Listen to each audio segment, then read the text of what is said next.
Welcome to Animania Chronicles, where we dive deep into the captivating worlds of anime, dissecting stories, unraveling characters, and sharing our passion for all things animated. In Part 5 of our viral hit anime review series, we will see how Hobin's popularity grows, so do the risks, especially when unexpected events put him in the spotlight. With Bomie by his side, Hobin navigates the tricky waters of fame, friendship, and fighting. How will he handle the increasing pressure, and what surprises await him next? Join us as we dive deep into this exciting episode of Viral Hit. Make sure to like, comment, and subscribe for more anime reviews and insights. However, Hobin concludes by saying that he has no reason to fight Tun at all, and he is not going to pick a fight just because he got a tip from a stranger. On the other hand, Tun is heading to the arcade after school when the guy he beat up yesterday arrives there with his big brother. The big guy starts asking how dare he hit his friend, so Tun hits his other friend right in front of him. The big guy tries to intimidate him, saying that he is just a sports person and not a real martial artist. He teases him, saying that Taekwondo is just child's play and he can easily defeat any Taekwondo master. He leaps at Tun, who swiftly moves out of the way and positions himself behind the big guy, then hits him with a back kick. Tun attacks him again, and the man takes guard against his kick, but Tun changes his attack at the last moment and attacks him from a different direction. The big guy keeps taking blows after blows and is ultimately forced to accept his defeat and apologize. Tun asks his injured friend if he has $1 for him to hit the arcade, and he nervously searches his pocket to give him what he wants. Tun gets greedy and kicks the big guy again, asking for $100 this time. The injured man is ready to give that too, so Tun hits his friend again before asking for $10,000. The injured man doesn't have that type of money and can only cry as Tun hits his friend senseless. Snap is secretly recording all this and realizes that Tun is an even bigger psychopath than he thought. He is afraid of facing him now and almost gets caught.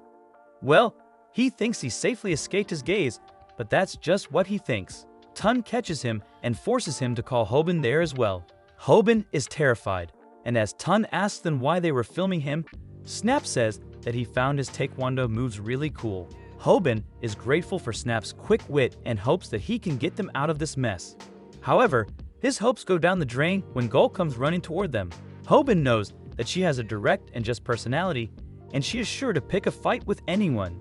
He believes that it might lead to an even worse situation compared to the time when Bomie slapped Pack. However, when Gull sees Tun in front of her, she forgets about fighting him and starts kicking a pebble on the side of the road. She is caught too, and she threatens Tun that if he hits her, she will call her dad. Tun remarks that they have shot his video without permission, so Hobin and his friends apologize, promising that they will delete it. They immediately start walking away, but Tun knows that they are from the Viral Hit channel, where they beat up bullies. He has even heard that Hobin was planning to beat the crap out of him. Everyone is terrified now, and then Tun demands that they hand over their YouTube channel and all the money they have earned from it. Hobin is too terrified to reply, and Snap faces the punishment for it. Tun kicks him in the gut, and Hobin realizes that it is true that he takes the friends of his targets as hostages to fill them with fear and hopelessness. Tun asks for $100 again, but before they can even reply, he kicks Snap in the face, while all Hobin can do is watch. Gull can only imagine how much that would hurt. Tun then picks Snap up by the hair and tells Hobin to hand over his YouTube channel. Hobin tries to reason with Tun, but feels like there is a lot of distance between them, and it won't matter to Tun because of his insane reach. Hobin starts imagining what would happen if he tried to refuse giving away his channel. He realizes that if he tries to use his techniques for defeating ordinary men, they won't work on Tun, as this monster is not an ordinary man. His calf kick would immediately be neutralized by a side kick to the face. If he tries coming back from it with an overhand hook, that would also easily get countered by a side kick to the body, as Tun knows how to keep fighters at bay. That's when Hobin snaps back to reality as Tun corners him and asks for his YouTube account once again. Hobin realizes that Tun doesn't really want anything, he only wants to see people suffer and cry. So instead of trying to resist, he happily agrees to hand it over. This takes Tun by surprise as Snap and Gull look at him with shocked eyes. Tun asks what the hell Hobin is talking about, but Hobin simply smiles and repeats that Tun can have his channel if he wants. Hobin knows that Tun can't make a person feel shame and despair if the person in question is totally shameless with no self-respect. This plan works as Tun simply slaps him in the face and moves on, having lost interest in the situation. Hobin ends up taking Snap to the hospital, as even though he only took a back kick to his chest, it was enough to break one of his ribs, forcing him to be hospitalized. Hobin sits there peeling an apple for him like a 1950s housewife, while Snap looks into the distance and asks Hobin why he was willing to give away the channel. Hobin replies that it was a better option than getting completely beaten, so he took it. Snap claims that he would have taken all the beatings from Tun, but would have never agreed to hand over the channel. He starts telling Hobin about how when he saw him defeat Pac, he started feeling pride in himself and in the fact that even weak guys like him can defeat these bigger men. He asks whether Hobin doesn't have any dignity or pride, but Hobin replies that he has a bigger brain than an ego and that comparing Pac with Tun is incredibly stupid, as Pac is merely a thug while Tun is a trained fighter who can kill them if he wants to. He tells Snap that it would have been stupid to go into a fight against a person who can easily destroy all of the moves he knows, and honestly, he is scared of that. He starts moving out of the room, telling Snap that there is nothing wrong with being scared and apologizes to him before leaving the room. On the way, he ends up walking into Gol, who also came in to check on Snap. Hobin tells her to take care of him as he leaves, while Gol greets Snap before sitting down. Snap tries to act all haughty, claiming that Tun is lucky he caught him off guard on a bad day. Otherwise, he would have dealt with him. Gol simply laughs and tells him to stop making such jokes and asks whether he is feeling alone and wants to chat. To her surprise, Snap looks at her with a smile and tells her that he is pretty tired and would like some alone time if possible. Gol looks concerned and shocked, but decides to respect his request and leaves the room. The moment she exits the room, tears start streaming down Snap's face as he thinks about how pathetic he is. He wanted to show how cool he is in front of Gol, but instead, she ended up watching him get his ass handed to him in the most disrespectful fashion. Meanwhile, Hobin listens to Snap's cries from outside the room, remembering how he felt when he was attacked while out with Bomie and how Pac disrespected him in front of her. Inspired by these memories, the next day, he visits the arcade where Tan usually spends most of his time. The guys sitting there lose to Tan once again, getting annoyed because he's just better than them, but they keep their voices low so as not to let him hear. Suddenly, Hobin walks up to them and asks if he could take the machine. They move away while Hobin sits down to have a match with Tan. To everyone's surprise, Hobin shows him the power of gamers and nerds as he defeats Tan on his very first try. Not only that, but while Tan's tiny ego is trying to process how he could lose, Hobin tries to provoke him by claiming that Taekwondo is a sport for girls and babies. Tan walks over to him with a very dangerous aura emanating from him and asks if Hobin is intentionally trying to mess with him. Hobin immediately tells him that he's willing to give him his channel, which Tan tries to take this time, but Hobin pulls his phone away and sets a condition. He claims that he will give away his channel and his friends if Tan manages to beat him in a fight. Hobin is absolutely terrified of this monster right now, but maintains his cool facade, and his trick works. Tan gets super pissed, grabs his shoulder, and pushes him back, asking what Hobin would do if he simply took the channel away right here and now.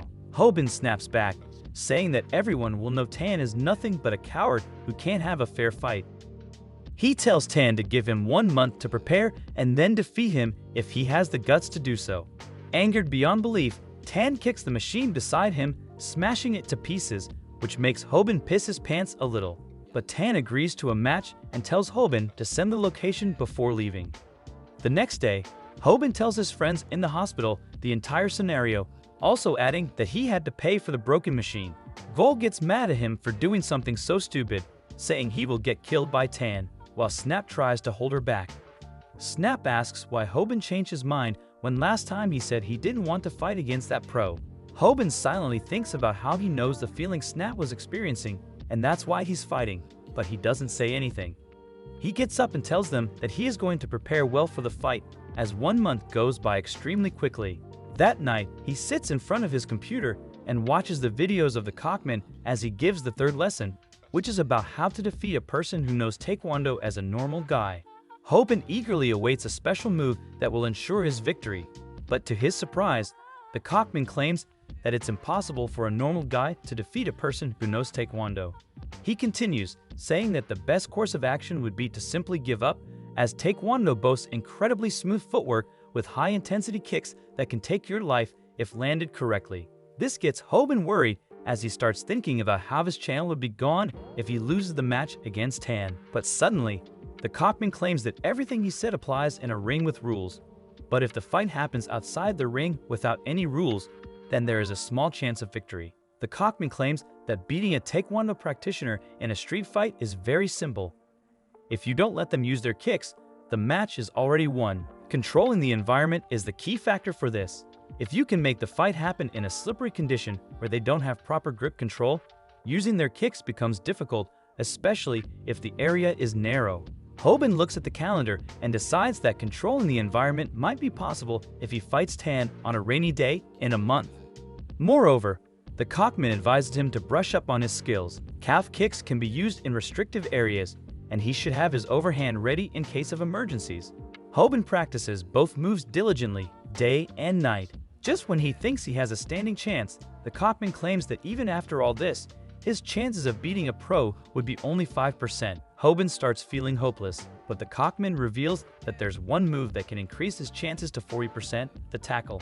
For a martial arts technique where the use of legs is mandatory, the worst enemy becomes wrestlers and grapplers, as they can tackle their opponent to the ground. To train his muscles for a stronger tackle, Hobin starts using water resistance training, even though people make fun of him for seemingly small efforts. Additionally, the Cockman stresses the importance of training his abs, as they will not only increase his stability and power, but also help him take hits against a Taekwondo practitioner who uses back kicks. One day, Snap and Gil head over to Hobin's house to check on him. They find him hanging in the cupboard to increase his core strength. After a while, he falls to the ground, completely exhausted, but gets up and starts doing crunches with improvised weights. His viewers can't seem to understand this weird training. Phil decides to help him by kicking him in the stomach to increase his resistance, while all Snap can do is feel jealous of Hobin. Weeks pass by quickly, and soon the day of the fight arrives. Hobin decides to have the fight in an alleyway near his house and has been checking the weather forecast for a week, knowing that today has the highest chance of rain. He prays to the gods just in case. However, Snap comes out of nowhere and happily tells Hobin that according to the news, it's not going to rain today.